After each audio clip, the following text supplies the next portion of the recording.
So hello everybody and welcome to this webinar on a presentation of our postgraduate programs at ATU St Angela's.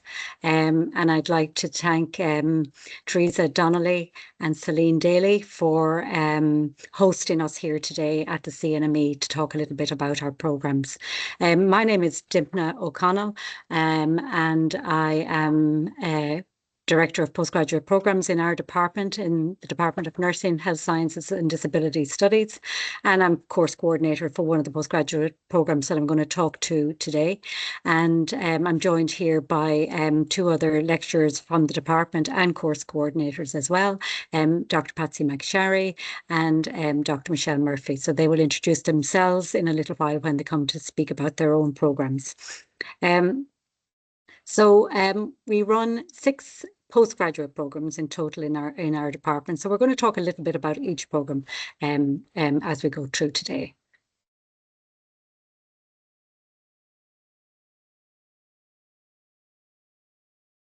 Okay, so the first program we're going to talk about is the Nursing Stroke Professional Studies program. And this is a Category 2 NMBI approved program, and it's a program that goes from postgraduate level, postgraduate diploma level on up to master's level as well. So depending on, the amount of modules that students want to take and how far they want to progress.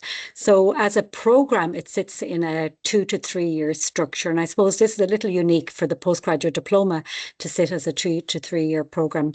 When we set this program up, I suppose we were trying to focus on nurses who worked locally and maybe to try to, or regionally, I should say, and maybe to try to meet needs of nurses who were working and also maybe trying to balance work-life balance with studying and with working.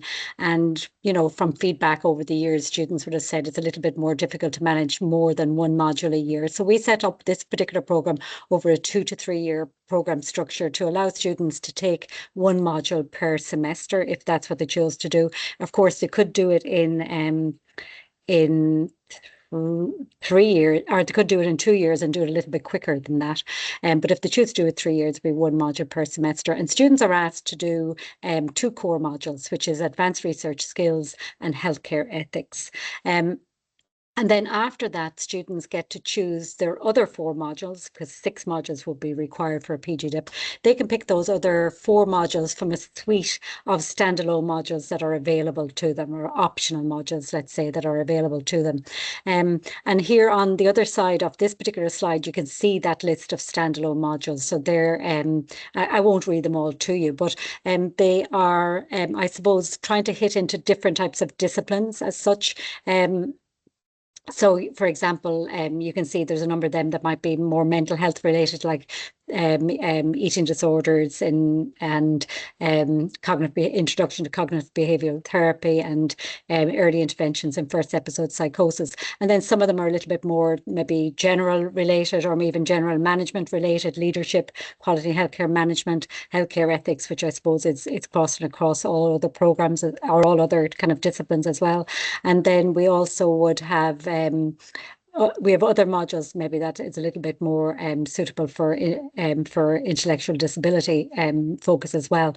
So there are some of the modules listed there for you, and students can take any of those 4 modules. So you don't have to be in the discipline. You may not work in mental health, but you might decide I would like a little introduction to cognitive behavioral therapy, and you could choose that module. So you don't have to be working in a discipline or any specific discipline to choose any of these modules. In fact, our program is multidisciplinary in nature. So for example, if you're an allied healthcare professional, you could also apply onto this program as well. But of course, you would not be getting the nursing award at the end of it. You'd be getting the professional studies award at the end of it.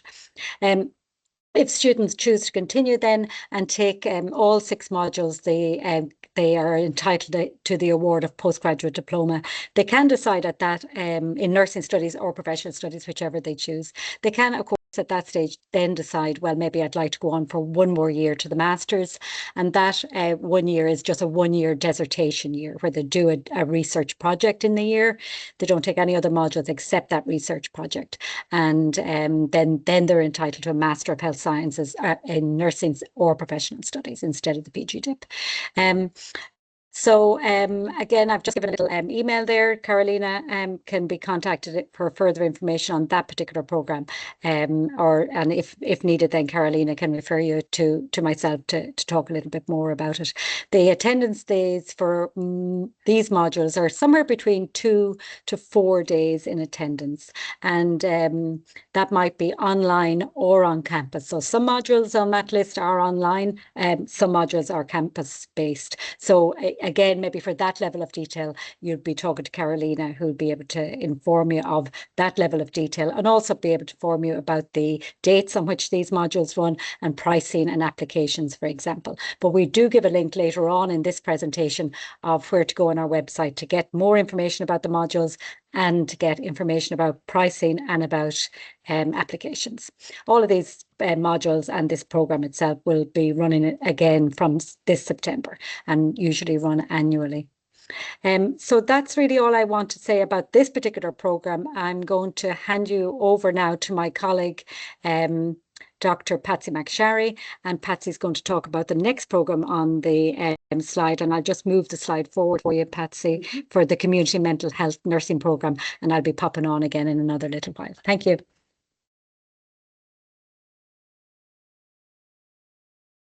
Good afternoon, everybody, and delighted to be here today to give you some information here about the mental health suite of programs that we run. So many of you may well be familiar with the Community Mental Health Nursing Programme, and this is specifically for mental health nurses or registered psychiatric nurses who want to advance their qualification, and maybe they're looking to move into the community, or they're already working within the community and they want a qualification in line with that. So this is a level 9 postgraduate diploma, and then in a similar structure to Dimna explained, 1 year dissertation to get you a master's in community mental health nursing. So this is very well established and very, very successful program that is very popular nationally. And we've had lots of graduates on it from all over the country. And I suppose it's particularly attractive in terms of the career structure because it's category 2 and it meets the criteria for HSE CNS criteria. So at the end of this program with the postgraduate diploma at level 9, a mental health nurse then can apply for CNS in community mental health nursing, and so often that's an attractive career progression structure for people.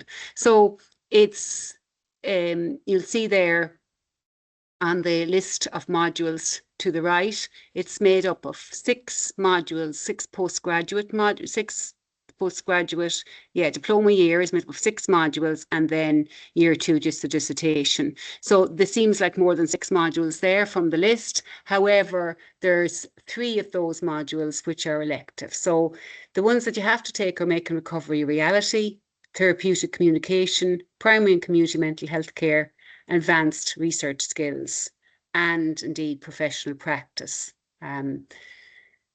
Then I'll come back to that in a second, but the one elective module then is selected from the choices of the Introduction to CBT, Early Interventions for People with First Steps of Psychosis, Assessing and Managing Clients Presenting with Self-Harm, and Eating Disorders. So depending on where people are working or what appeals to them in terms of their future career development, they choose one of those modules. And just a note on professional practice, this course requires that a student has a placement of a minimum of 300 hours in a community mental health community placement effectively. So many of our students are actually in community, but some are not. And even if you're working in an acute unit, you are entitled and eligible to do this programme. However, you would just need to negotiate a placement which is incorporated into professional practice part of this module. Okay, so that's the community mental health program. And again, similar to the other module, you can contact Carolina. In fact, it's Keeleen is our admin person for the community mental health. No, it's not. Sorry, it is Carolina. Please contact Carolina and she can direct you on to me for any more specific questions. So that's the community mental health program. And then I'm going to just talk a little bit about the cognitive behavioral psychotherapy program. So this is one of our new programs that's only been developed and started here in January. So I'm actually going to introduce you now to my colleague, Dr. Michelle Murphy, who came on board only back in December to lead out and develop and coordinate this program along with myself. So Michelle has a really good work and knowledge of it, and I'm just going to get Michelle to present on that.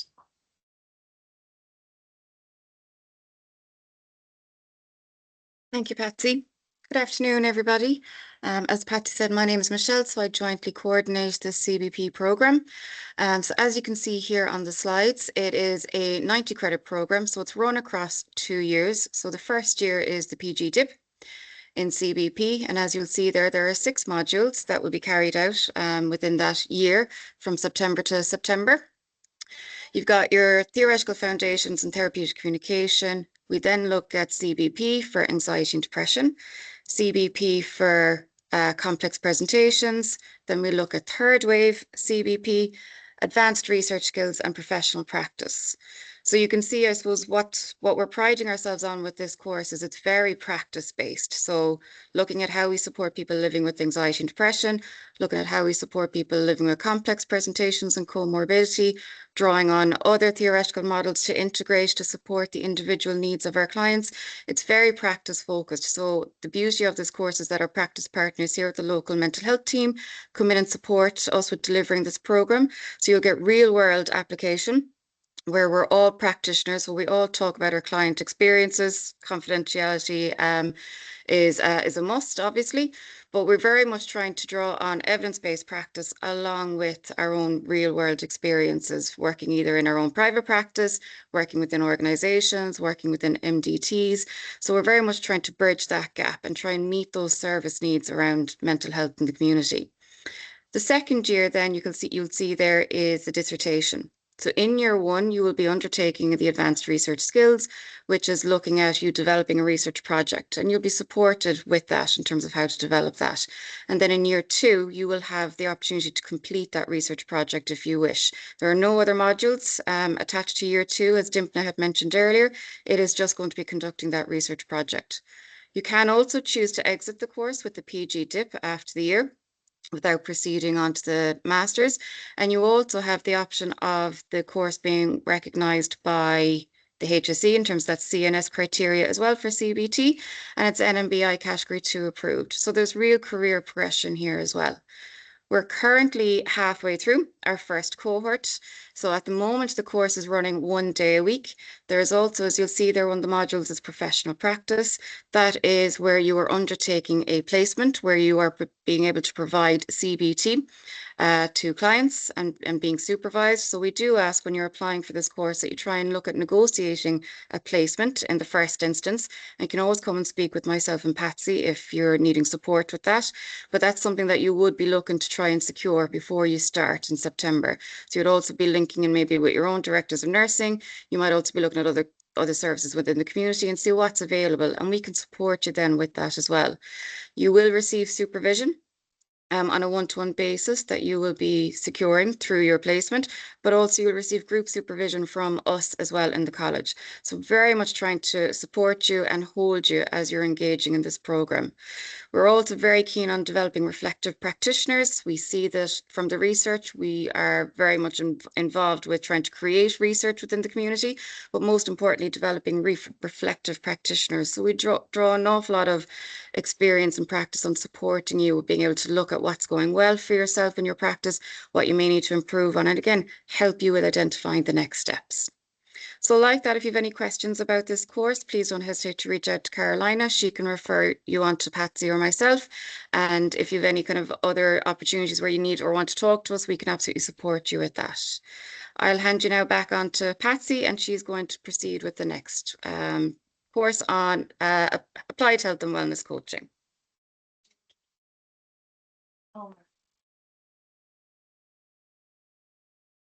I'm just going to, oh yeah, the slide has moved on. Yeah, sorry. So Michelle has probably already introduced. So this is the introduction to the postgraduate cert or postgraduate diploma or master's in applied health and wellness coaching. And we're lucky just to have one of the program deliverers here today, Dr. Patsy McSherry, who's a module lead on this program. And this program was developed by a team of people, but the course coordinator is Dr. Helen McGlone.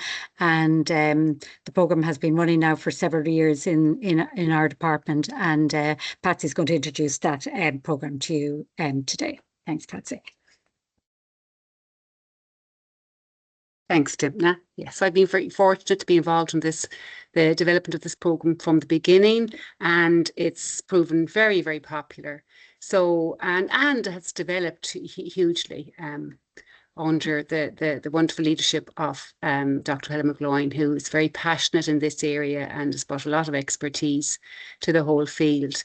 So it's actually the structure of this program is you have an opportunity to do a 1-year certificate program, and then year 1 is postgraduate certificate, year 2 is a postgraduate diploma, and year 3 the masters. So you'll see there, year 1 postgraduate certificate, there's 3 modules within that: fundamentals of coaching, healthy lifestyle behaviours, foundations of health and wellness coaching, and advanced theory and practice of health and wellness coaching. So really, really interesting modules there that really focus around empowerment and chronic disease management, and really starting from the healthy lifestyles, how to keep people well in the first place, how to motivate people. There's a huge element of motivational interviewing within this program, and other underpinning theories like positive psychology and appreciative inquiry. So a really big development within this program in the last number of years is that it's now accredited with the National Board for Health and Wellness Coaches. And this is an international body that accredits health and wellness coaches. And it's a huge big development nationally, and I know that it's linked to insurance companies and stuff in the US and in other countries. So it's proved very effective in terms of, obviously, as we know, lots of people at this point know what to do to keep themselves well. However, it's another story when you're trying to kind of motivate and encourage and coach people towards a healthy lifestyle, and particularly with an established chronic illness condition. So it's wonderful that graduates of the postgraduate cert are then qualified, and all of the program meets the criteria for them then to apply and sit this international exam to be an accredited health and wellness coach. So, as I say, an exciting development. It's an international program. So year 2 then is the postgraduate diploma part, and there's 3 modules on this: advanced nutrition and health and wellness coaching. And this very much builds on fundamentals of coaching and healthy lifestyle behaviours in year 1, with a particular focus on nutrition. And we have Gabriel McSherry, who's a nutritionalist, as a lecturer on the program, who brings a lot of specialist knowledge to this area and really applying all of that, I suppose, the evidence-based knowledge, but also, integrated into the whole coaching theory.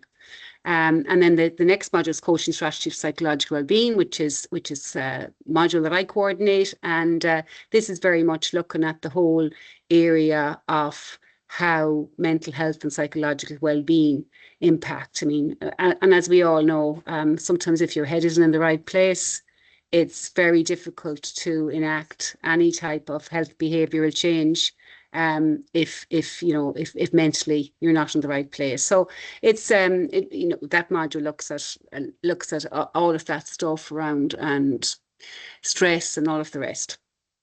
And then the sixth module on that is advanced research skills.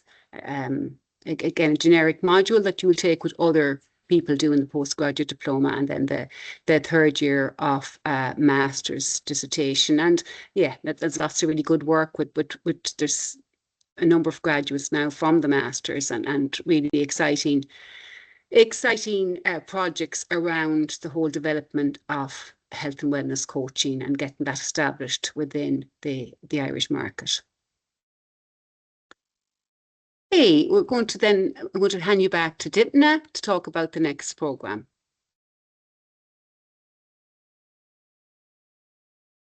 So the next program I want to talk about is the International Healthcare Management Program. So that again is a master's program in International Healthcare Management. This is a two-year part-time program for national students. And then the unique feature of this particular program is that it also has an international student intake every year. International students, so they're coming from all over the world, really. They take this program as a 1 year full-time program.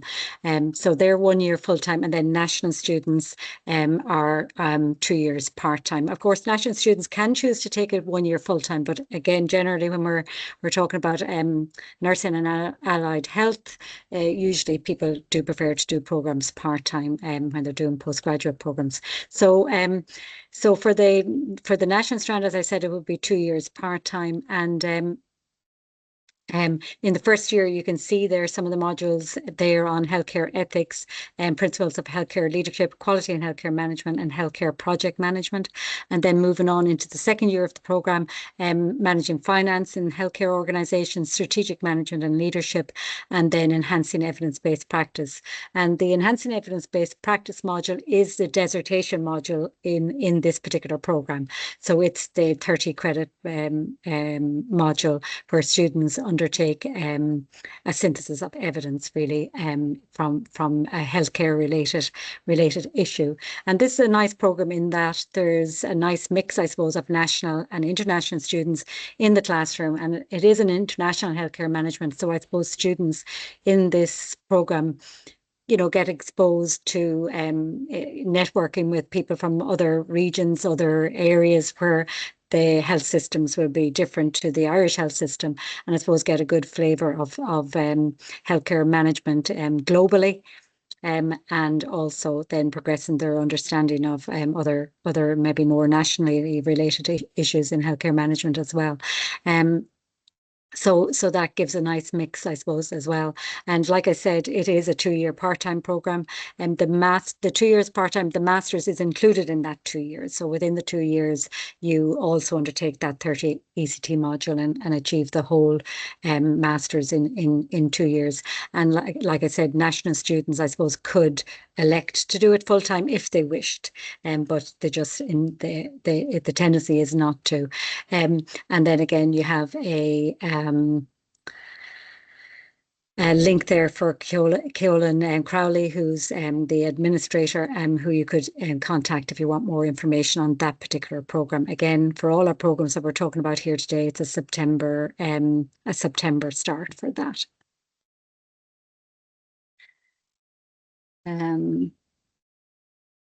So just bear with me for a second while I bring up our next slide.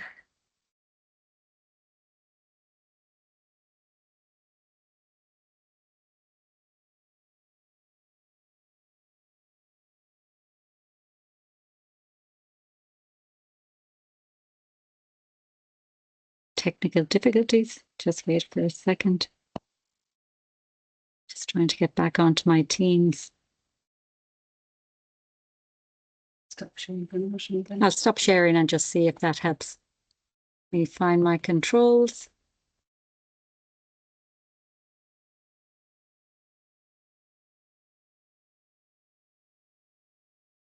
Getting some technical support here. Bear with us. Okay, I can see it there now. That's great. That's brilliant.